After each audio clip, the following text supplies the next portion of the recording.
Hello, so today we're going to be going over Ornn artifacts, except this time we're going to put them in a tier list. Tier lists have been a little bit popular on my channel, so I'm just going through all the possible tier lists that you can make on different types of items and stuff that are in the game. Yesterday we did Radiant items as a tier list. I'm kind of taking a little bit of a break from TFT because if you've been following me, I've been playing Silksong on stream now, and I've played Hollow Knight the week before. But usually I'm doing guide style content. Tomorrow we're going to do another how to play guide. It's going to be how to play mentors, and then eventually I'm going to be doing the item guides, just that there's going to be a big item rework coming in the next patch, so I think I'm going to do that towards the next patch now. But also, if you want like the guide style version of Ornn artifacts, I did make an Ornn artifact guide a few weeks ago where I talk about the holders and I introduce each of the items. There's even timestamps on this video, which is a little bit of a luxury because sometimes I don't have time to make timestamps on videos, so you can check that out as well for set 15. And then there's also my VOD channel, which of course, if I have Ornn artifacts, like for example, I have a Kaisa game with Fishbones, you can check these out. Some of them have commentary as well, so it's pretty helpful there if you're trying to learn the game. So let's go through them. The thing about Ornn artifacts, they all have very particular effects, so it's going to be hard to rank them. I usually like the ones that are better on multiple units, and I usually rank those a bit higher because it gives you more flexibility and more options as opposed to items that are only really good on one unit. If it is an item that is only really good on one unit, it has to be really good on that one unit for me to want to take it, so to speak. But Blacksmith gloves, this used to give 2 random Ornn artifacts. I'm going to put it in D tier just because I think it's not in the game. This used to be a pretty good thing. Like there's Capricious Forge, which is a gold augment. It was a very good option. I just don't think this exists in the game, or I don't think you can easily get it if it does exist. So I'm just going to put it in D tier because I don't think it should be affecting any of the ranking. Blighting Jewel, I think Blighting Jewel is B tier. Blighting Jewel has a really powerful effect, but if you read Blighting Jewel, it gives you 40 ability power and it gives you some mana regen, and then dealing magic damage, reduce magic resist by 4, and then if their magic resist is 0, then you're gaining mana. So you can get into a point where you chain cast if you just repeatedly hit a target and reduce their mana down to basically 0, and then you can use it as a mana gen item as well. This item is very broken on units that do dot damage. So what I mean by dot damage is they have a damage over time effect. 2 of the main holders would obviously be Karma and would also be Malzahar. Karma right now, she got axed a little bit. She's a little bit weaker and she's not that good. But I think even with Blighting Jewel, she's like a playable comp, so to speak. Like it's just very good synergy because she has this disc that just does like dot damage, right? It does this damage over time.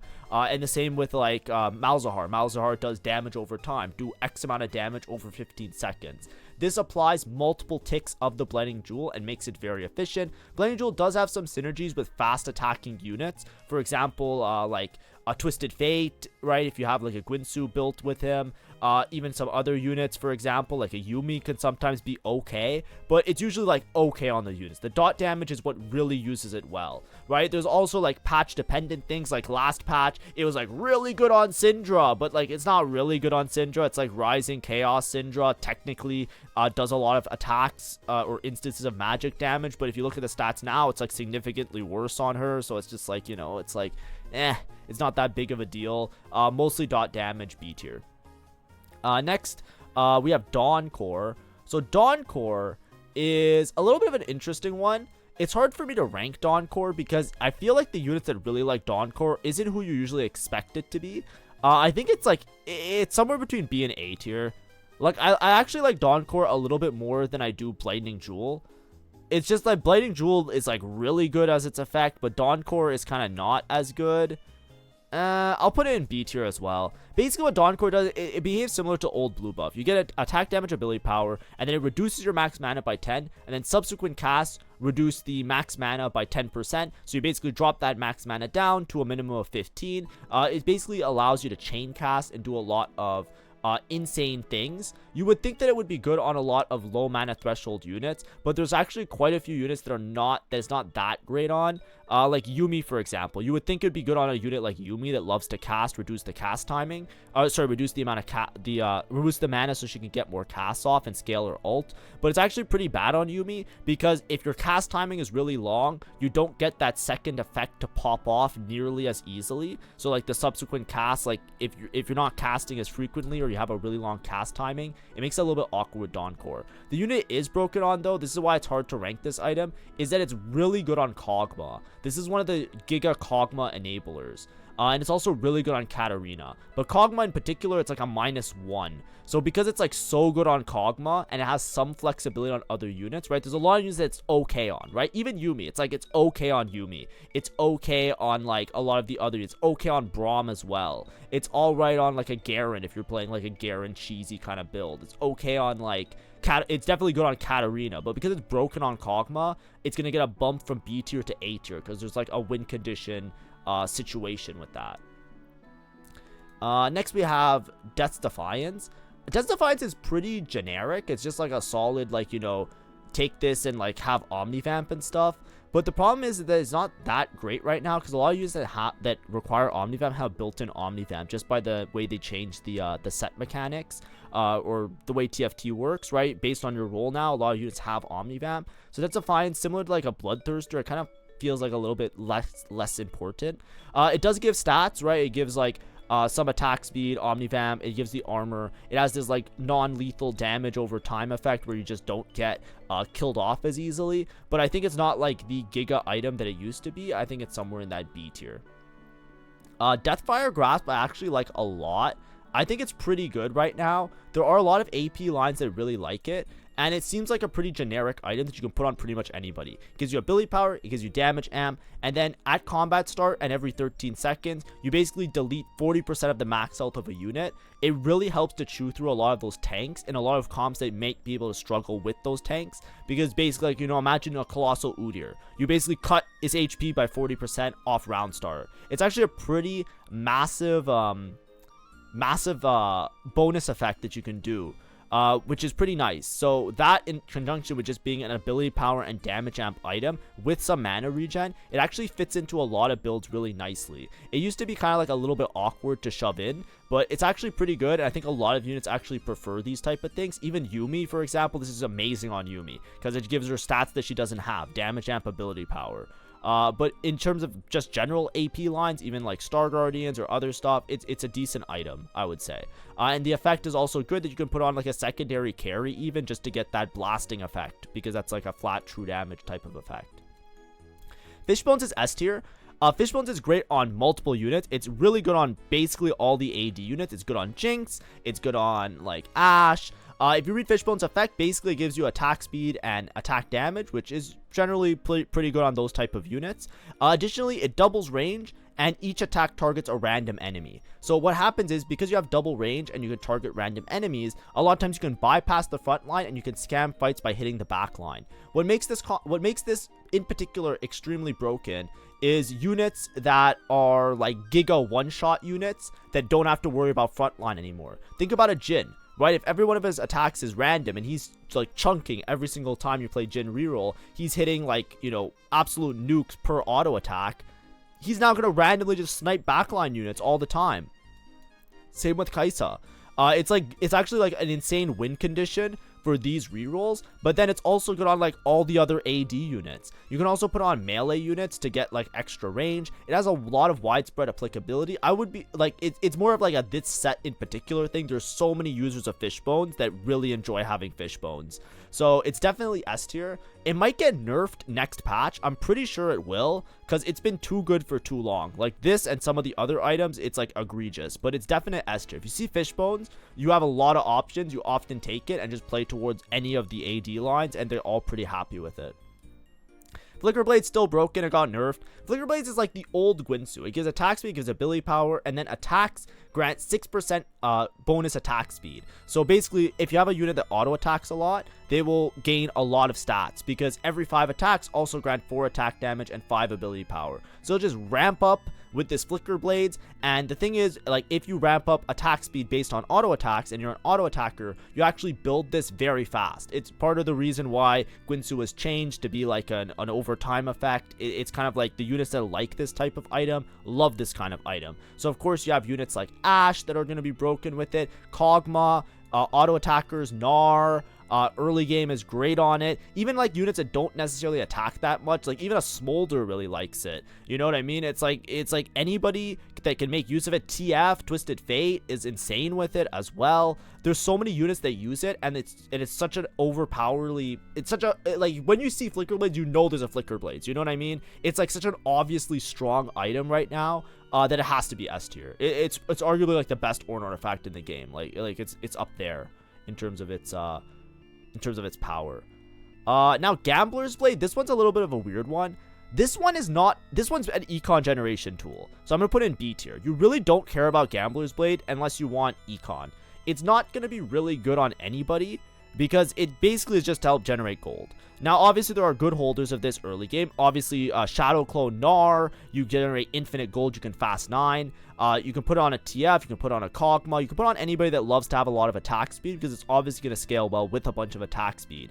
But a large portion of this item is not to make your board strong via means of combat power, it's to make yourself strong via gold, where you have to use that gold to then realize the full potential of your board. A lot of times, Gambler's Blade is you're going to move it off your main carry, and you're going to put on some random shit unit late in the game because it's not going to take the role of a real item, if that makes sense, right? You'd rather have, if you want attack speed, you'd rather build a different attack speed item, or you'd rather build towards items that give better stats. This does give a good chunk of attack speed, obviously. At full stacks, it's going to give you like 65% attack speed, but then you still have to bank a bunch of gold, which especially late game is not going to be in your best favor. You want to use that gold and spend all of it to make sure you hit all of the units on your board. So that's what I mean. It's like B tier, because to me, it's like, it's not that powerful of an item, but obviously there's synergies that you use it to get infinite gold to make your board really strong. But if we're ranking it on its item basis, you know, I'm not going to take Gambler's Blade unless I need econ, right? If I pop open an anvil and I see Gambler's Blade, like, you know, if I don't have a spot that I can generate gold with it, it's not like a powerful or useful item to play around. Gold Collector, I think, is in a similar vein, except Gold Collector is a little bit better than Gambler's Blade, in my opinion, because it actually has some synergies. The problem is that those synergies are a little bit few and in between. Gambler's Blade, I think, generates a lot more gold than Gold Collector. So Gold Collector and Gambler's Blade, they're in like a similar tier of you only really take them if you need gold. Gold Collector, there are some synergies, like Jin, for example. Giving him an execute is really powerful because it works very nice with his kit, and it can help him a lot in terms of like getting kills and moving on from like one unit to the next unit, because like, you know, it's just the execute is just nice. There's other units that don't really care too much about it. It's kind of like average on a lot of units, because even though it gives you like the attack speed, the attack damage, and the crit, it's not like, doesn't take the place of like another crit item a lot of the time. And it's not like that absurdly broken or absurdly crazy to put on the unit. It also generates a lot less gold because the executions have a 33% chance to drop a gold, as opposed to something like Gambler's Blade, where you can just gain infinite gold based on like auto attacks. It doesn't require you like a 33% on execute. So with Gold Collector, you not only have to get the kill, you also only have a 33% chance of the gold. It generates, in my opinion, it generates significantly less gold than Gambler's Blade. So a lot of times, if you want a lot of gold, you're taking Gambler's Blade, or you're taking Moguls. Or you're just like skipping and you're trying to get like an econ augment instead. So they're kind of in that same tier. Sometimes take, sometimes don't take. Horizon Focus. I think Horizon Focus is kind of meh, because it doesn't feel like it's absurdly strong. I'm also going to put this in B tier. This one, basically, if you have a stun, you can chew away 30% of the max health of your enemy. It's pretty powerful because what you can do is you can pair this with a particular power-up that gives you a stun, you know, unstoppable. Sorry, my mic is falling, so it's a little bit, excuse me if my audio starts to cut out. I'm trying to hold up my mic while I do this video. Unstoppable, right? You get a stun when you charge into targets, right? When you change to a new target, you charge into them and then you stun them, right? That has synergy. So a lot of times when you take Horizon Focus, you're either going to play it on a unit that innately stuns, somebody like Jarvan, for example. This is great on because he jumps in, he stuns, and they all lose a big chunk of their health. So it's like really good on a Jarvan style unit. Or you're taking Unstoppable and then you're having that synergy. In both cases, it's not that crazy of an item because it's taking the slot of a tank item in a lot of cases, right? Like you're using it on a tank. And it doesn't give that many tank stats. It gives you a little bit of armor, a little bit of magic resist, some max health. It gives you some mana gen, which is nice on some units. That's why I say it's really good on Jarvan, for example. But your unit is going to be less tanky in general because of that. So you're really hoping that the 30% max health effect is really hitting home and doing a lot. And in a lot of cases, it's not that crazy of an effect. It's like, it's pretty good. And in some fights, it can be insanely massive. But there's not somebody that's like doing so much. Like even Jarvan, he's probably only going to get one cast off. So you get one instance of 30% health as magic damage, which means that it's like, you know, it's not true damage, it's magic damage. And then after that, it just doesn't really do anything because it's a very middling tank item. That's why it's B tier. Even though it like seems really flashy, it seems like it can be broken, it's like somewhere over there. Hullcrusher, I actually like it. You get 600 health, 20 attack damage, 20 ability power, 35 armor, 35 magic resist. The HP is quite significant, the 600 HP. This is one that I often end up taking. It's hard to figure out where to rank it. It's definitely like a B tier item in the sense that it's like pretty average. It's not that crazy. I take this one a lot because a lot of times it's like very generic, so it's easy to play around. So for me, if I'm talking about frequency, it's somewhere here. But I don't want to put it up here because I don't want somebody to look at this tier list and think, oh, Hullcrusher is broken. It's not broken. It's not like crazy strong. It doesn't have like a win condition ever. But it's like a very generic, easy to play around tank style item. So we'll put in that B tier. Infinity Force. I'm pretty sure Infinity Force is kind of shit. I'm down to put this in C tier. So this gives a lot of stats. It gives attack damage, ability power, right? It gives 25 of everything and 250 health. Infinity Force before used to be the go-to item for melee carries, and a big portion of that was also the starting mana. When they changed it that items no longer give starting mana, Infinity Force just lost one of its essential stats that made it really good on a lot of units, which was the 25 starting mana. That was like an absurdly strong part of it, and it just like deleted that line and gave it pretty much no compensation. So a lot of times when you have this item, you really don't want to put it on anybody, and it's kind of mid on everybody.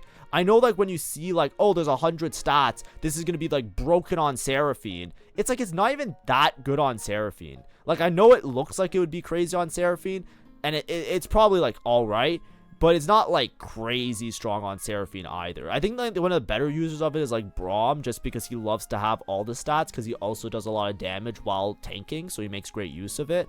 But in general, it's like kind of a mid item, and it's not like a first choice of an Ornn artifact. Of course, you can put on a Seraphine later, and she will convert a lot of these stats into damage, which is really nice. But you're better off with like some Seraphine items that are more tailored towards her, like Archangels, for example. I think optimizes a little bit better for her kit. But of course, based on just like item alone and like use case, you see I'm kind of struggling to find. I'm like, you know, it's like kind of good. Like, you know, I'm trying to like make an excuse to take it. If I have to like struggle to explain to myself why I want to take it, that it's not in the average case. It's more in the below average. So I put in C tier.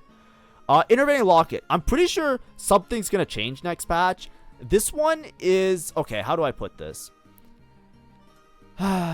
It's here, but it's probably here. Do I put it in S tier, chat? I don't even know why I say chat when I'm recording these videos. That's how you know I have like fucking streamer brain. Because like I'm not even like, there's no chat here. There's a YouTube audience. You know what I mean? It's not even that. But, okay, let me explain what the problem is, right? I'll explain what the problem is. Innervating locket right now, the way that it works is when you take damage, you restore total mana, and then you also restore 20% of your max HP every time you cast. Right now, if you get a Garen and you put Innervating locket on this Garen, you pretty much can go up to level like 10.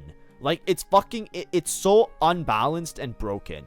Garen's ability is that whenever he casts, he gains max health, right, based on his potential. So when you have a Garen, if you start with a Garen 2, this guy is literally unkillable. Because like the first couple of rounds, maybe you can kill him on stage 2. But like a Garen 2-star, not even a Garen 3-star, a Garen 2-star literally is like the most impossible tank to beat. Like it's literally like impossible to kill for most boards. Because at one point, he has so much HP. Because what happens is the Innervating locket gives him the mana. So he's just constantly casting. So he's constantly gaining HP. And then he restores 20% of his max health every time he casts. So he scales his HP. At one point, he hits critical mass. and the HP is so high that he just infinitely, like, you just can't kill him, right? He just heals, cast, heals, cast, heals, cast, and you just can't do anything.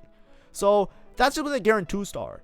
It's insane. If you see Innervating Locket and you have a Garen and you have like any semblance of Battle Academia, as long as you get Battle Academia in on stage 2, stage 3, by the time you get to stage 4, this unit's not going to be able to die, right? Like, literally. So, like, that's what I'm looking at. But this item is probably going to get nerfed in the future. So, it's like, you know, right now, it's like in the S tier. Like, you instant click this shit. Because if you have it and you have a Garen, it's just not balanced. You just scam the lobby. Like, you can probably lose eventually. But, like, if you're a good player and you know how to, like, cap your board, you basically just have to convert your win streak or your unkillable Garen into a board that can support that Garen, right? Which is usually, like, a Yuumi board. But, like, I'll put in A tier right now. It does have other use cases, obviously, like other units that are good, right? Like, you can move it on to, like, you know, Rammus even, maybe, like Malphite probably, like in those type of rerolls. Like, any unit that has a lot of HP, or has a really nice cast, it can work really well on. So we'll just put in A tier. But a lot of the heavy lifting is the Garen, by the way. So if that interaction gets nerfed, be careful with Innervating Locket. Lich Bane, I think Lich Bane's kind of shit. Lich Bane, it's like, it's in this weird spot where it's kind of like never a good choice. Basically, when, every time you cast an ability, every time you cast ability, your first cast after that ability is going to do some bonus magic damage, which scales as the game goes on. There's really not many units that care too much about doing an extra 400 damage after they do after they do a cast. You have to have a unit that is casting so many times that you're proccing the Lich Bane effect so many times that it makes it worthwhile. Because you can basically treat it as this item is giving you 400 bonus magic damage on top of your ult, right? Which a lot of other items, Ornn artifacts or otherwise, are going to do that. Like, if you give yourself like an IE or like, you know, another damage item to multiply your damage item effects, a lot of times that's going to be better than Lich Bane. So it's kind of weird. The only units that really like it are units that get into a point of chain casting. When you see Lich Bane, this is a Kog'Maw item, right? Because Kog'Maw just casts infinitely at one point, because, like, especially if you play Caretaker Kog'Maw with Shojin and no Guinsoo or anything, Kog'Maw just scales attack speed, and he basically just casts infinite at one point, right? That's how the whole Caretaker build works with him. So on level 30, he's getting infinite attack speed, going to max attack speed 6. You give him a Shojin, he's pumping out ults, like every second he's pumping out like an ult or 2 ults. So the amount of times that he's proccing Lich Bane's effect is absurdly high. And even then, it's not even like a giga win condition for Kog'Maw. Like, Dawncore is better on him, I think. And so is Statikk Shiv, which we'll get to later. But it's like good on a unit like this. So there's not many units like this, right? A lot of other units that attack a lot don't have higher mana thresholds, so they don't proc their ult as much. And a lot of the low mana units don't cast as frequently. Like, if you try and put on a Yuumi, it's just a worse item than a lot of her other items, because she has a really long cast timing, and you would rather just give her another damage item to properly scale with her scaling built-in trait, so to speak. So it's definitely C tier. Or it's C tier in my eyes. Lightshield crest, I think this one's pretty good. It's pretty flexible as well. Basically, you get armor and magic resist. It gives a good chunk of armor and magic resist. And then every 3 seconds, you're shielding based on your armor and magic resist. And then on death, you shield all allies. It's actually pretty good. It works well with bastions. Works well with armor items in general. It's pretty flexible. It's not game winning or game breaking by any means. But if you have like scaling shielding effects as well, it can also work really nicely. Like, for example, protectors gain durability with shield, and their shield stacks, like stuff like that. There's some synergies. Star Guardian as well, there's some synergies, right? You get increased shielding on your units, which is really nice. So there are some like interactions there, but it's not like, to me, it's not like crazy game winning by any means. But it does have a lot of like nice synergies in that regard.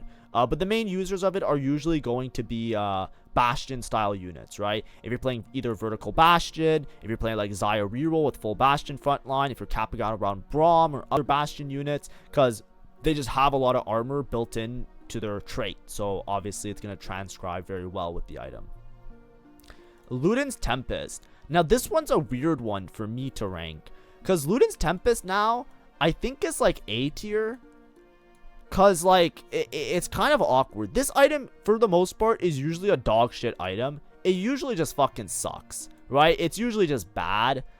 Because basically what it is, like, if you kill a unit, the overkill plus 100 is dealt as additional magic damage, and then it gives AP and AD. So it's not that crazy, and also that overkill is dealt to 3 enemies, so it has like really good spread. Usually it's bad, but there are a lot of overkill units on the current set that can make really great use of Ludens, and it's also very good on like Jhin for a similar reason. So if we're talking about units in general, right, it would be like Jhin, even Ahri, it's pretty good on.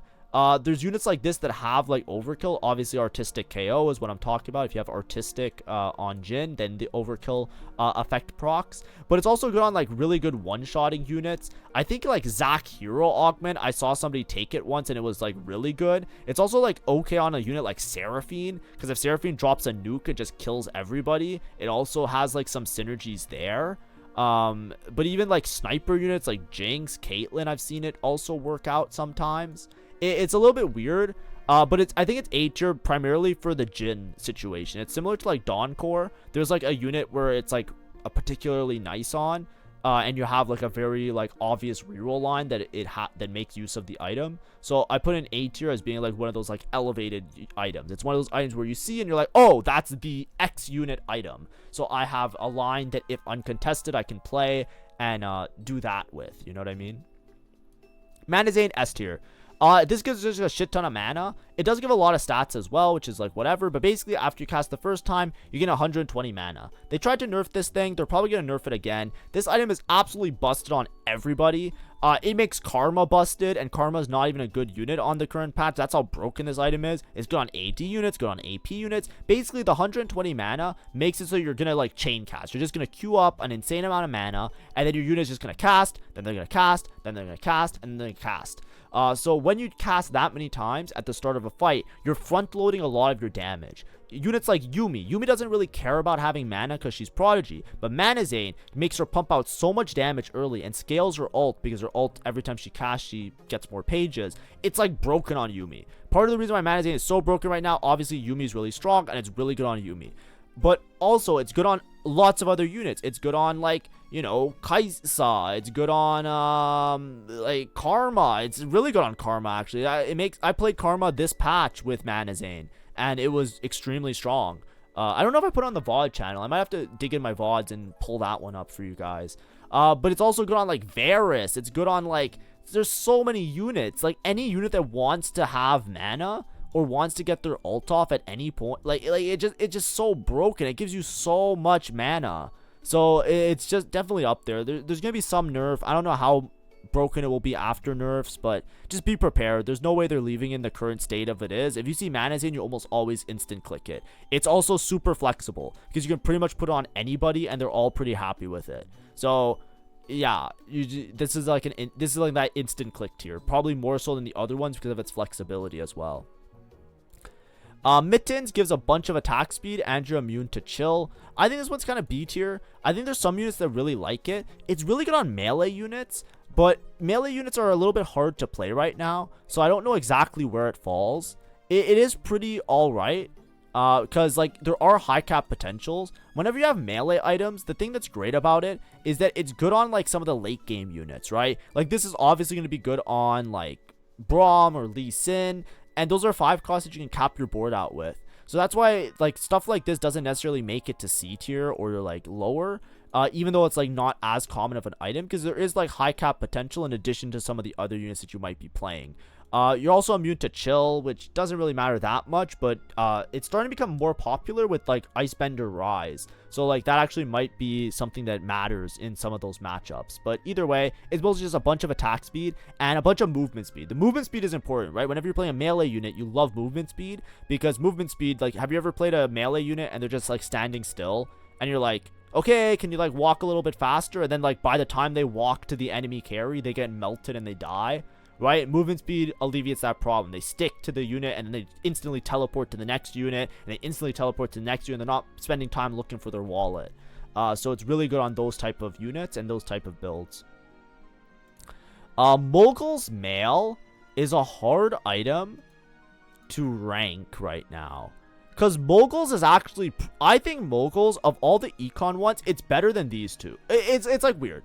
I don't know where to put it.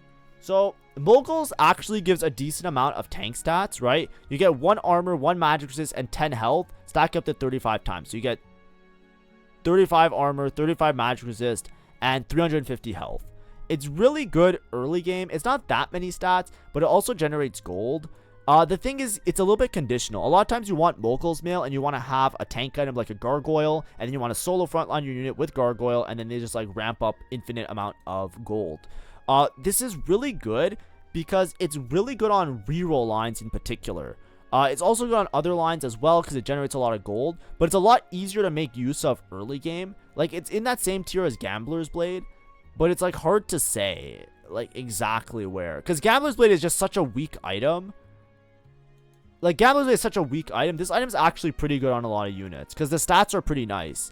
Like, it's not that bad because the 350 health is pretty good. And then it also gives 100 health base, so it's like 450 health, right? I'm trying to think if I should keep it in A tier or not. It's just such a good enabler, right? Like, the big one that you usually will see is something like a Malphite, right? You'll have a Malphite 2-star, and then you'll do this, and then you're like, it enables so much. Like, it enables your reroll so easily. Because you put this, and then you put a Gargoyle, and then you go Artifacts, and then you go, Moguls. Why can't I find it? M-H-I-J-K-M. Moguls. Right, you do something like this. This Malphite doesn't die early game. Really good at stabilizing your thing. And you just generate infinite gold. Like, every turn you generate like 3 or 4 gold. Of the gold generated in artifacts, it actually, I find that it generates more gold on average if you have like a unit like this. Like, you need to have an upgraded frontline unit and then some sort of tank item, and you actually generate a lot of gold. Because if this unit lives and it doesn't die, you're basically getting 1 gold for sure if you make it to 35 stacks. Then you get 1 gold every 8 seconds. So if you get it early enough, a lot of times you get like another 2 cash outs, and you can have like 3 gold per turn. It's actually an insane amount of gold that it can generate, especially on stage 2. And if you're playing a reroll line where this unit's eventually 3-star, especially if you 3-star them early, like if you're playing Malphite into like Malphite Jin, for example, you try and hit Malphite on early stage 3, you're getting so much gold because your Malphite is just absorbing all the damage as like a solo front line that you actually like can easily have enough gold to hit all of your units and cap extremely high. And it also gives decent stats, especially early game, because you have a lot of mixed stats that that your tank can make use of. That's what I mean. It's hard for me to rank it, because like, unless you're enabling a reroll line, I don't think it's that good of an item, and you also have to have a good opener for it. So we'll leave it in A tier for now, because I think it's a little bit better than these ones, but we might move it down later if we have too many A tiers. Okay, is that a fair thing? Right? If I had to pick a B tier one to put in A tier, I think I would go with this one for now. Prowler's Claw is like alright. I think the users of Prowler's Claw aren't that good right now, which makes it a little bit awkward. Basically with Prowler's Claw, you get a bunch of attack damage and critical strike, but this is more of a melee style critical item. Basically, after you kill a target, you shed your negative effects, and then you dash to the furthest enemy within 4 hexes. So it gives you like that crazy backline access ability, and then you also gain 60 bonus critical strike damage on your next 2 attacks. So it works really well on auto attackers. It's a really good item, but it's a bit situational because it has to be on a melee carry. It's good on stuff like Vi Hero. It'd be good on units like Darius, for example, as well. There's a lot of examples, but it's not that crazy of an item right now is the problem. It's also okay on Braum. It's just that like this used to be like the Giga Volibear item. So I think without Volibear, like if Volibear gets buffed, this item goes here. You know what I mean? But because Volibear right now is so inconsistent and hard to play, I'm pretty sure it's not that great. And then a lot of the other units, like you're pretty much just hoping for Vi Hero or Darius. So it's very limited in its execution. So we'll just put in B tier. It's arguably C tier for how like hard it is to play around. But it just has such a powerful effect of being able to snipe backline units that a lot of times you can just cheese opponents and get like good average placement with it. Rapid fire cannon. Rapid fire cannon's in a weird spot right now. Rapid fire cannon, basically it gives you extended range, and it gives you a bunch of attack speed, and then that range is increased whenever you kill the enemy. However, a lot of the units that love attack speed, they'd rather just have like a Gwinsu build or something crazy like that. As of right now, there's not really a crazy use case for this, and most units don't really care about it. There's a chance that, like, you know, I always say, like, if Viego gets buffed, it might be like a Viego item, but I'm pretty sure this is C tier. You can treat it as a generic attack speed item, but a lot of times it's worse than other attack speed items, right? You're better off just getting your attack speed via a different item or a base item, because it just scales you way better. The problem with the rapid fire cannon, the range doesn't really matter if you're a backline carry, because you don't start with the extra range in a meaningful way that you're like sniping backline, for example. And a lot of melee carries, there's not really any that love it right now, so it's kind of like awkward to play around. There's also stretchy arms, which has the same effect as the rapid fire cannon, so a lot of times you just go towards stretchy arms build anyways if you're playing those melee carries, and it kind of like mitigates a lot of the, like, you know, you could just take a damage item instead of this and just have stretchy arms. Additionally, like, yeah, I think it's C tier. I think you should just avoid it. Maybe it's just understated or something, but it's pretty bad. I think it's one of the worst I think by stats as well, it's one of the worst artifacts in the game. So even if you try and justify it on a build and be like, 66 starting attack speed, that's pretty good, it's like, the stats really say it's not. The stats would rather you put like a fucking giant slayer on your unit than put this shit, you know what I mean? Like, it's actually like not that great, so it goes somewhere here. Seeker's Armguard. This one's a bit weird and interesting. I'm pretty sure this item sucks. Basically, it gives you ability power, it gives you armor, it gives you magic resist. When you do a takedown, you get extra ability power, and you get extra armor, magic resist, right? And if you score the kill, you get 20. So this scales your armor, magic resist, and ability power. Typically, this would be good on a melee AP unit, but there aren't really any of those that are crazy strong right now. The only one you can think of maybe is like Gwen, right? She's like a melee AP, an AP melee unit that might be able to make use of it, but it's not like that crazy on her. Additionally, it's kind of just like, it feels like a little bit of an understated item. I think the main holder of this would be like a Twisted Fate, right? Because Twisted Fate, you can probably 1v9 at the end of the game, if you have enough armor, but you can treat it kind of like a shitty Archangels, right? If you're getting a lot of takedowns, you basically just get like stacking on the Seekers, but it's conditional, right? You have to get a takedown, so you have to have a unit that has some sort of spread as well in order for this to actually be meaningful. And in order to get the stacks, you have to kill the unit, but Archangels, you're probably going to scale faster anyways and kill more units that way.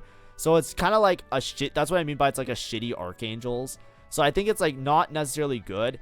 I think the only users of this that might be crazy is like Zac Hero Augment. You know what I mean? That he's like a melee frontline. Like he's a frontline AP unit when he's bouncing ball. Like other than that, I'm pretty sure everything else is kind of like mid and bad at best. So I would say try and avoid this. You could put it on like a frontline unit like a Rakan or a Leona and have them like gain stats and gain AP, but I think it's just like so underpowered in that regard that you're better off just putting a tank item on them in a lot of the cases. Silvermere, it got nerfed to the ground, and it didn't really get nerfed to the ground. Basically, this item is just cheese, and now it kind of sucks. So let me explain. They made this change because they didn't want to make units 1v9. They wanted units to be able to, like, you know, if a melee unit was in the front line, they didn't want them to gain mana from getting hit. Because in the past, there would be a melee unit, you would get hit, you'd generate mana, you'd cast your ult, you'd heal up, you'd get hit, you'd cast your ult, you'd heal up, and it was impossible to kill them. And Silvermere Dawn was the epitome of those builds. Like, it was like the way the build functioned a lot of the time. Think about Jace that existed a couple patches ago. Jace with Silvermere Dawn was unfucking killable because it gives a shit ton of armor, gives a shit ton of magic resist, and then it gives you a shit ton of AD. You can't be stunned, and it used to give you mana generation. So what it did is it basically, the principle is they removed that from the game. They said, we don't want to give mana to units. And then Silvermere Dawn in particular still gave mana if you got hit. It had like a bonus effect. They removed that bonus effect last patch. Now this item is fucking useless because the units can never cast. If you put it on a Jace, or you put it on a Darius, or you put it on anybody, the unit doesn't cast with the Silvermere Dawn. That's the thing. And then additionally, it used to be like kind of okay on Jhin, but that was like low key, like kind of scammy because it was bugged that it wouldn't change his attack speed, but they fixed that bug as well. So now it just makes Jhin attack so fucking slow that you're just better off having a damage item on the unit. So it's actually just like really bad. I'm pretty sure right now Silvermere Dawn is the worst averaging artifact in the game. Like I'm pretty sure it's a net negative impact on your team if you put it on any unit on your team. So like this is actively, you should just like of all of them, like we're gonna put it in D tier, right? Blacksmith gloves, maybe we'll just put blacksmith gloves here, not to confuse it. This is like clearly D tier. Like there is not a single user that this doesn't grief. That's what the stats say as well. Like I'm pretty sure. I remember I was looking at it after the fact of like the nerf to try and like, you know, I had to like evaluate whether or not it was like crazy or not, just so I knew. And I was like, wow, that change really fucked it. And I think that's fair, because this item just fundamentally doesn't make sense. It shouldn't be in the game. I'm gonna say it, right? Like you shouldn't have this item. Like it's literally just a cheese item. It's like there's no other item in the game that gives you like this much AD.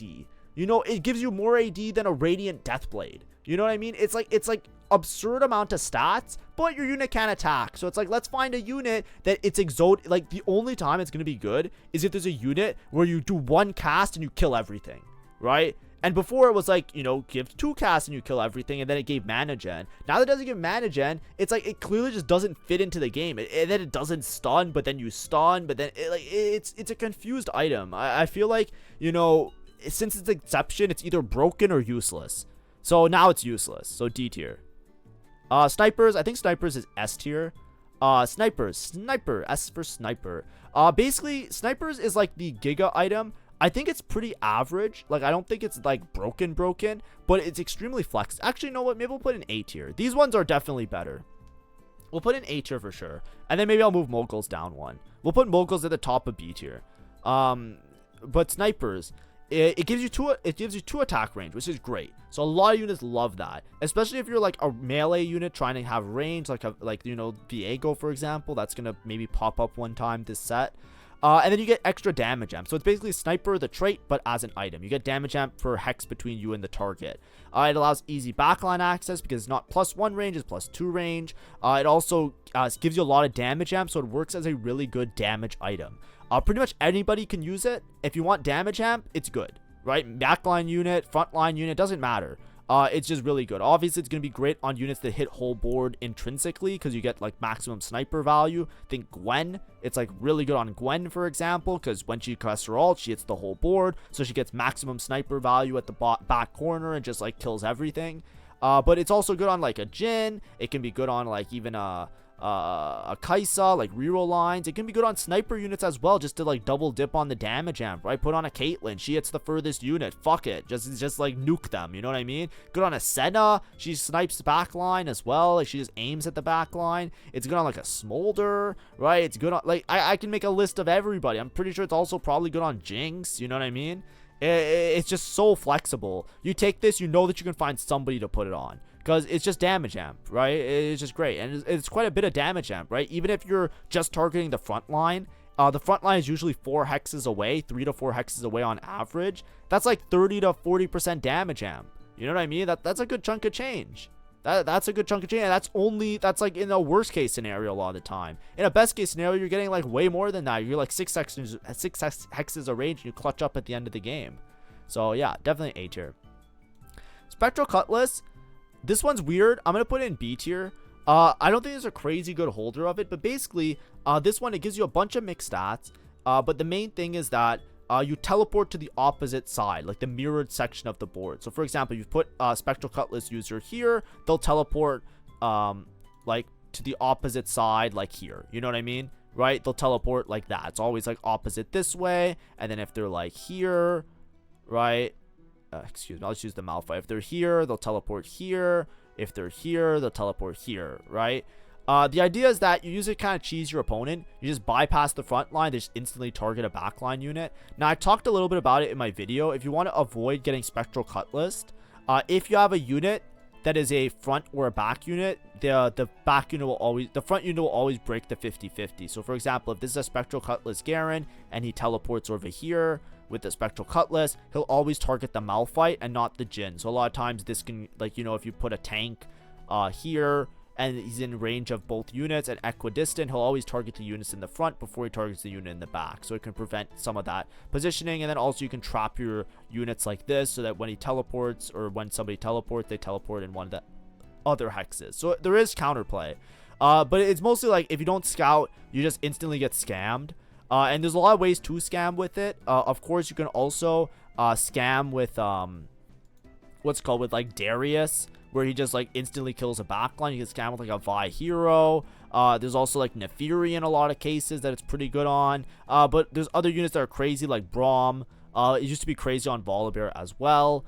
I just think that's a little bit like, I don't want to put in A tier because I don't think it belongs with these ones. This is kind of like the Mogul's mail. It's like really good in certain spots to like guarantee you a reliable placement, but it's not like crazy up there. So like I want to keep these ones because I think these ones have like more clear win conditions that are like very obvious. Statikk Shiv. So this is like a very good Kog'Maw style item. I'm not sure exactly how strong it is, because it's kind of hard to rank it, because it's pretty much only good on very few units, but I'm not sure how win conditioned it is. I played it on Kog'Maw, and it's definitely not as strong as like Dawncore. I also don't even think it's as strong as Lich Bane.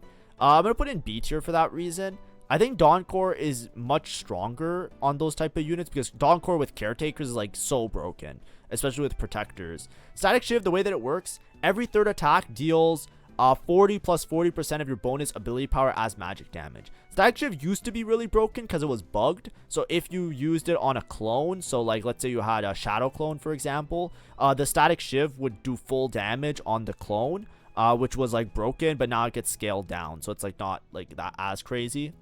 But the main thing with Statikk Shiv, you want it to be on like a Guinsoo Archangel kind of unit, right? That's the idea. If you're like Guinsoo Archangels, or in Kog'Maw's case, Shojin Archangels, because like you don't need a Guinsoo because he has infinite attack speed. But that's like the idea. You want to be scaling your magic damage, your AP, so that you get this insane magic damage proc with the Statikk Shiv, and it does it on like these other units, and then it's a effect that procs every third attack, so you want to have a unit that's attacking a bunch in order to make use of it. So the main holders, obviously, they're going to be like Ziggs, Kale, Kog'Maw, but it's not crazy strong on any of them by any means. I think it's kind of like all right on a lot of the units. I don't think it's in this tier of these items. These items are either there for flexibility or generic strength, and these items are just broken. I don't know. It's like here or here. You guys decide. If you want to put it here in your head, go ahead. But I'm going to put it here just because I think that like it's not something that I see it and I'm like, yeah, I'm playing Kog'Maw and I'm going to win. It's kind of like, I guess I have to play Kog'Maw. Maybe I win, maybe I lose. It's like very particular, right? Especially with a unit like Kog'Maw. It's like kind of awkward, right? At least with Dawncore, like there's Katarina that's broken with it. And there's like even Akali, I think, is pretty good with it in some cases. Trenchcoat. Ooh, Trenchcoat is a bit weird. This one's a funny one. How do we rank Trenchcoat, chat? Because this one's kind of fucked. I'm pretty sure Trenchcoat is here, right? Isn't it here? It's C tier for sure, right? Okay, Trenchcoat, the way that it works is you split into 3 copies of yourself. And those copies all have less HP. Trenchcoat used to have really good synergy with different items. For example, items that worked once per combat or worked like once would be really powerful with it. So like a lot of times you would go for Trenchcoat and then you would pair it with like either like a Protectors or an Edge of Night, right? Or you would pair it with like a Statikk, because all of these have like a once per combat, when you hit this HP, get a shield or get a bonus effect. And then when you would split into 3, it would reset because it would be 3 new copies that have like 100% health, right? They have 33% of the max health, but they're effectively 100% HP. So then they would proc the effects a second time, and it would be obnoxious to deal with, right? The old classic El Clasico Ornn artifact combo is Trenchcoat Zhonya's, because the Zhonya's effect procs when the Trenchcoat splits. So it's really, really absurd. Right now, the problem is when you have a Trenchcoat, it doesn't work with fruits. The fruits only exist on the original unit. If you split, the fruit effect disappears. It's part of an interaction with Trenchcoat to not make it broken, because if you make 3 copies of fruits, there's a lot of like broken interactions. This existed since set 13 when this type of mechanic existed as anomalies. So the problem with this is that you lose the fruit power up when you split into 3. The issue is that you're basically taking an item that you only have your fruit now for the first 40% of your HP. That's not good, right? And now you might be saying to yourself, okay, that's cool then. It doesn't split the fruit. I'll just put it on a different unit. Okay, how the fuck did you get the Ornn artifact then? You know what I mean? You're investing either an augment or an artifact anvil or something in the game in order to make use of this Trenchcoat you sure as hell better have it on a main unit that you're investing items on. A random trench coat on this guy over here without items on him is useless. So then if you're taking the trench coat and you're putting items on the unit, that means that you're investing into the unit. So if you're putting items on this unit and then you're not putting the fruit on the unit, who are you putting the fruit on? How many items do you have that you're able to sack an entire Ornn artifact on a random unit? It just doesn't make sense. It's a really bad play a lot of the time. So usually your Ornn artifact, you're either having it on your main tank or your main damage dealer, and only in certain cases, if you have such a profuse amount of items or infinite amount of items, are you putting on an auxiliary unit that's not getting like a major power up, because usually it's going to be items with power ups, and that's going to be your thing, and then random items after on other units. So you can't take it and prioritize it on somebody else. It's just going to be in a really bad spot. Now obviously there are some cool interactions with Suspicious Trenchcoat. The one that a lot of people will do is the Caitlyn one. Now obviously I think like in certain cases, like Braum, for example, Braum which with a Suspicious Trenchcoat is extremely strong, because Braum, he'll split into 3 copies, and if you pair him with some items, like, you know, let's say I have Braum and I have Trenchcoat, and I give him a Protector's Vow, right? The Protector's Vow makes it that when he splits into 3, he gets a lot of mana, and he has the health shield, which means that they're going to be hard to kill. So then you just have 3 Braums that just grab a bunch of units and spin around. It's really good in those cases, but, you know, you can't take an item or play around an item. Like, obviously, if you're in this spot, it's a little bit different, right? This is like one use case. The other thing that people sometimes do is this Caitlyn, where you put Trenchcoat with Protector's Vow, and it looks kind of like this. And basically you frontline the Caitlyn, she splits into 3, and then the 3 Caitlyns cast and just like delete the whole board, and you play like Caitlyn reroll. It's some cheesy tech. It's not that good, right? It's like good in, like, you know, if nobody knows that it's coming and you don't know how to play around it, you just kind of lose to it because it's like shocking and it's like, oh my, it's like cheesy. But it's like cheesy, right? Like, it's not like actually strong. Like, it'll get outcapped by other boards. Like, you put this against like a Yuumi board, the Yuumi will one tap this Caitlyn, then she'll one tap the 3 Caitlyns right after. You know what I mean? Like, it's not like a real thing. And I think also, if it was really broken, the stats would support it as well. The stats really don't like it. Like, the stats say that it's like it's like neutral. It doesn't average better than regular Caitlyn items a lot of the time. So it's like, you know, I don't think it's that great. So other than those 2 use cases though, it's pretty much bad everywhere else. So, like, you know, if you think the Caitlyn tech is broken and you think that it's B tier, like, whatever, I don't recommend doing that. And then if you think that it's broken on like Braum, so it should be in B tier, like, sure, whatever. But I think in most cases you don't want to click this item. You'd rather click the other ones, so I would just avoid it. Put it in the same tier as these ones. Talisman of Ascension I think is also in this avoidance tier. Basically, Talisman of Ascension is an Ornn artifact that does nothing until the effect procs. It's arguable if Talisman of Ascension is in Silvermere Dawn territory. I just don't know. I'm willing to put it here, but I'm gonna piss somebody off because everybody has a story of how they won with Talisman of Ascension. I also have a story of how I won with Talisman of Ascension, right? If you look at my shorts, I have like 10,000 damage Nasus or Nasus, right? From a couple sets ago. I took this item, you know, I've been around the block, trust me, I know what's up, right? It's not like completely, like, I've never seen the item before and I don't know what it does. But basically the way it works is after 22 seconds, you gain a 100% max health and 120 damage amp. So if you put on a unit, especially a unit that scales off HP, so for example, the unit that you would think of is a unit like Mundo, right? Mundo scales his damage and his whole kit kind of works with HP as a scaling item on him, right? Or as a scaling trait factor into his kit, right? Then it's extremely broken because basically if you make it to 22 seconds, you become unkillable, and then you just 1v9 everybody because like you have like so much HP and so much damage that you basically just win out. The problem with it is that you have to wait 22 seconds. Most fights, like overtime is 30 seconds. So you're making it like 2/3 of the way to overtime. Most fights, your tank is going to be dead before the 22 seconds even up. Unless you have an insane build that you're doing everything to make sure your build allows your tank to survive, you're pretty much never going to have a tank. Even like a Colossal Udyr, right? Colossal Udyr is unkillable, but he's unkillable for like 15 seconds, which is enough time for Ashe to ramp up, right? Colossal Udyr isn't making it to 22 seconds, especially with this shit item, because the item doesn't give a lot of stats. It just gives 300 health. right? It does nothing except 300 health and a little bit of attack damage, a little bit of ability power.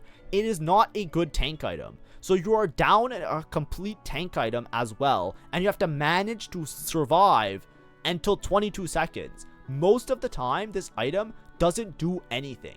It is very bad. Now, obviously, it could work on Mundo, like I said. I would say it's good on Mundo in certain cases. It could also work on some other luchador-style units like Braum, because they have like a second lease at life effect where they can pull up and live. You could put it on a backline unit, and then there's a chance that you get the proc. But basically, you're just doing that for 120 damage amp.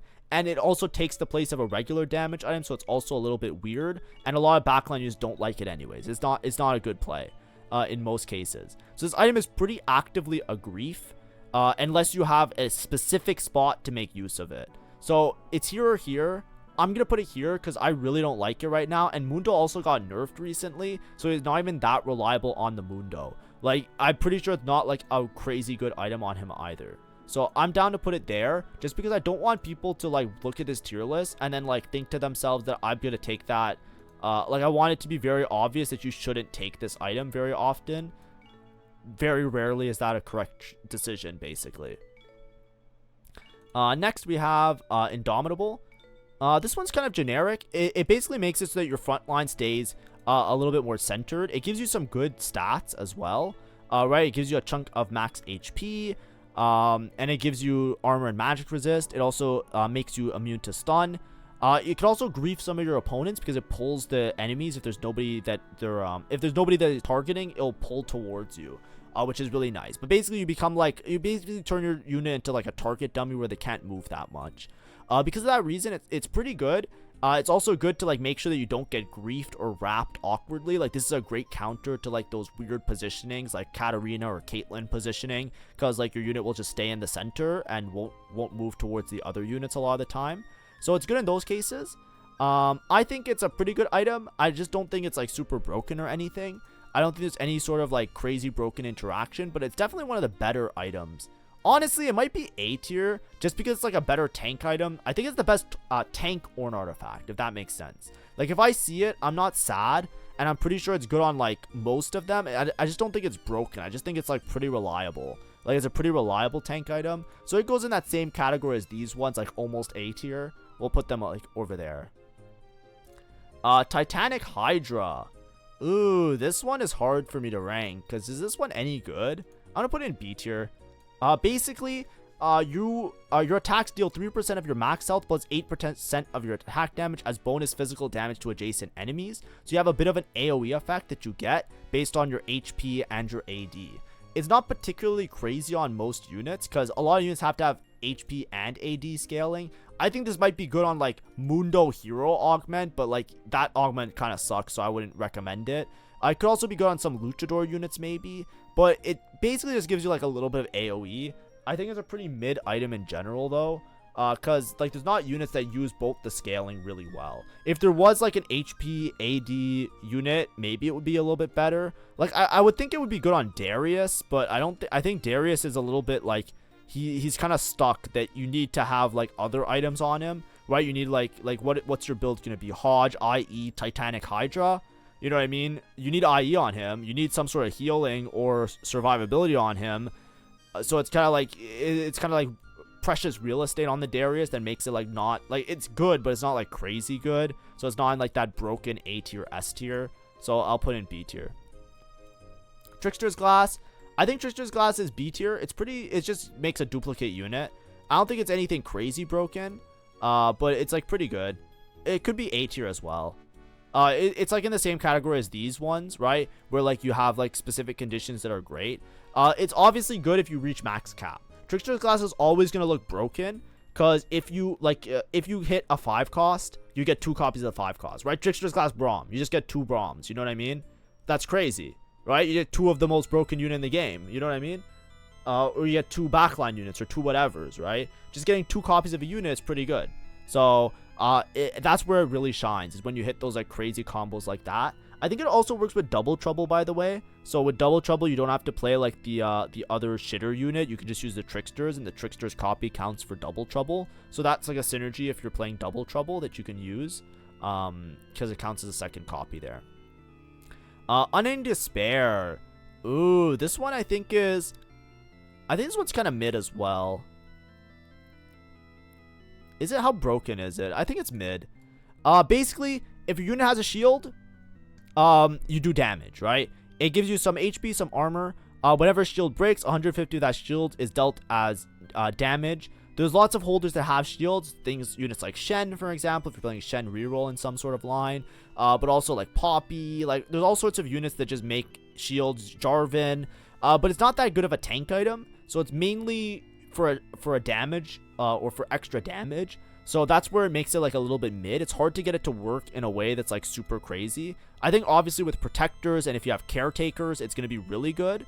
So like Kog'Maw reroll lines, if you're playing caretaker, protector, frontline, you have a lot of synergies there that can work with really well. And also like, you know, any protector really that just constantly getting shield would be really good. But I don't think it's like Exodia. I don't think it's like game winning type of beat. It's just like pretty good. You know what I mean? But I think like the main holder that I would think would be nice with it is Shen, because he just shields a lot. But of course, could be good on lots of other units. But I think it's like kind of average. Wit's End is it bad? Is it good? It's like next to Statikk Shiv, right? You want this on like an auto attacker, right? You heal for the auto attacks. It gives some good tank stats as well, like armor, magic resist, HP. So it could be good on like duelists. I think it's probably going to be good on like Viego in some cases, right? Like that's like a melee AP kind of unit. But basically, you heal for all the magic damage that you do. So typically you want to do a lot of magic damage. You don't want to necessarily put this on like an Ashe, for example, right? Like there it's a little bit more clumsy because the Ashe is mostly doing AD damage. So you don't get that extra benefit of like the healing from other magic damage. Like, you know, like Kog'Maw is somebody you more want to put it on. But it's similar like Statikk Shiv, in that you want to like put it on like those like Guinsoo AP style units where they do like auto attack with their auto attacks, or sorry, they do AP damage with their auto attacks. Like Viego does AP damage with the auto attacks, right? So like that's what I'm saying, like it's probably good in those situations. It's also good on like Twisted Fate, which is nice, but I don't think it's like game winning on any of them, or like crazy game winning on any of them, right? Like it looks really good on Twisted Fate, but you get it via like aura farming or whatever, like the one that you get or gold, what's it called, what's the other one, Golden Quest. So like it obviously has like a bit of a skew in that regard because it's like his Golden Quest item. But like, you know, it's pretty good on a lot of units. It's like pretty average. It just has to be a unit that auto attacks a bunch, or like a melee AP style unit like Viego that can make use of it. But it's not like giga win condition. It's just like, all right. Zhonya's I think is A tier though. Zhonya's gives a good chunk of ability power. It gives some armor and magic resist. But basically it has the second least at life effect that makes it so your backline unit can't really get sniped, and they become intargetable for 3 seconds. So you have 3 seconds to clutch up, which is insane. It's really strong. It's good obviously on melee units. You can put it on any melee unit. It doesn't have to necessarily be an AP one, but AP ones like Katarina would love this.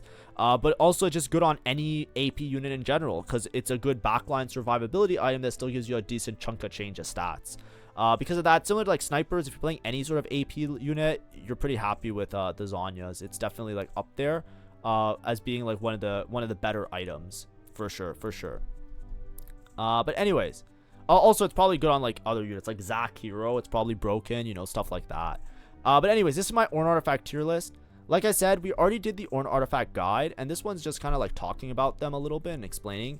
Obviously, it takes a lot of explaining because every single item has like really wacky effects, and you have to talk about like units and all of that. So the video did take a little bit of time, but hopefully it was still informative and fun. Like I said, I was taking a break because of Silk Song, so have a great day. See ya, bye-bye.